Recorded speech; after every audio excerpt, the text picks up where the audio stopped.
नमस्कार दोस्तों, जय जोहार। मैं कौशल तिवारी और भीनिया संध्या में आपका स्वागत है। छत्तीसगढ़ में बैठी डबल इंजन की सरकार क्या बेरोजगारों के साथ छल कर रही है? क्या सरकार नौकरी देना ही नहीं चाहती? यह सवाल इसलिए उठ रहा है क्योंकि पिछले दिनों न्यायालय ने जिस तरीके से नौकरी के मामले को लेकर सरकार के खिलाफ जो फैसले दिए हैं, उससे यह अंदाजा लगाया जा सकता है कि छत्तीसगढ़ की सरकार चाहती क्या है। विधानसभा में दावे थे कि 33,000 शिक्षकों की भर्ती का बजट तैयार हो चुका है, लेकिन उस बात को कहे 6-8 महीने गुजर गए, अभी तक सरकार ने भर्ती प्रक्रिया ही शुरू नहीं की है। एसआई भर्ती के मामले में परिणाम निकालने में इस कदर देर करते रही सरकार की अभ्यर्थियों को सड़क पर आना पड़ा था। डीएड का मामला भी इसी तरीके से है। हाई कोर्ट से लेकर सुप्रीम कोर्ट तक की लड़ाई जीत चुके डीएड अभ्यर्थियों को अब भी नौकरी नहीं दी गई है और वे अवमानना का केस दायर कर चुके हैं, जिसकी सुनवाई 10 दिसंबर को होनी है। हालांकि उससे पहले सुनवाई में हाई कोर्ट ने 7 दिन के भीतर नियुक्ति देने की बात कही थी, लेकिन अभी तक नियुक्ति की प्रक्रिया या लिस्ट जारी नहीं हुई।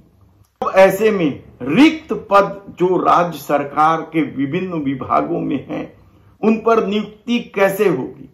क्योंकि सरकार ने आजकल नया तरीका अख्तियार कर लिया है पैसे बचाने के लिए, प्लेसमेंट एजेंसी के तहत युवाओं को काम देने का, जिससे वे सरकारी नौकरी भी नहीं कर पाते हैं और उनकी उम्र निकल जाने के बाद उनकी हालत खराब हो जाती है।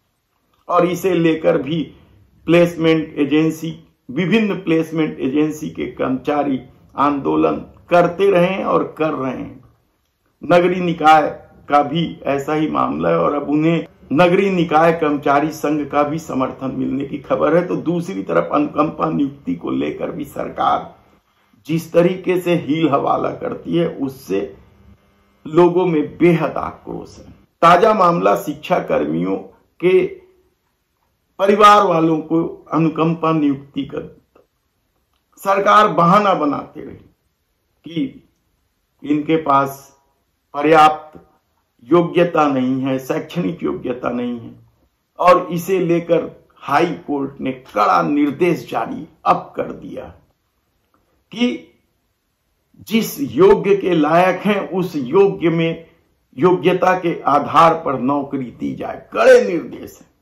देखना है कि सरकार इस पर कब तक अमल करती है। लेकिन कहा जा रहा है कि शिक्षा कर्मियों के निधन के बाद ऐसे कितने ही परिवार हैं जिनके सामने रोजी रोटी का संकट खड़ा हो गया है, परिवार चलाना मुश्किल हो गया है, नारकी जीवन जीने पर मजबूर है, लेकिन सरकार का अपना खेल है, अपना चरित्र है।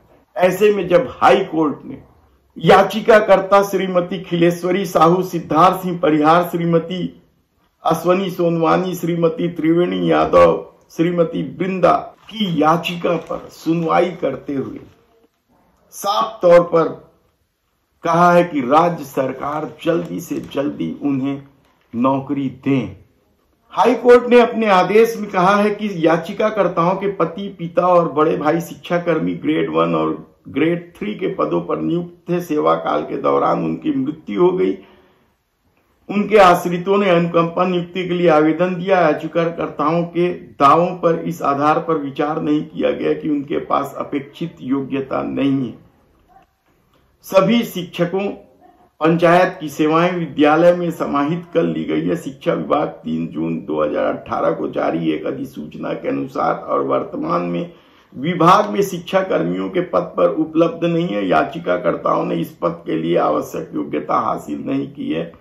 शिक्षा कर्मी ग्रेड 1, 2 और 3 इसलिए उन्हें उपलब्ध नहीं कराया गया। अनुकंपा नियुक्ति ये शासन का जवाब था, अनुकंपा नियुक्ति। लेकिन तथ्य है कि शिक्षा विभाग में बहुत सारे पद रिक्त हैं और उन पदों पर चाहे वे चपरासी का पद हो या और दूसरे पद हो, उन्हें नियुक्ति दिया जाए। यह निर्देश है, देखना है कि सरकार इस पर कब तक अमल करती है।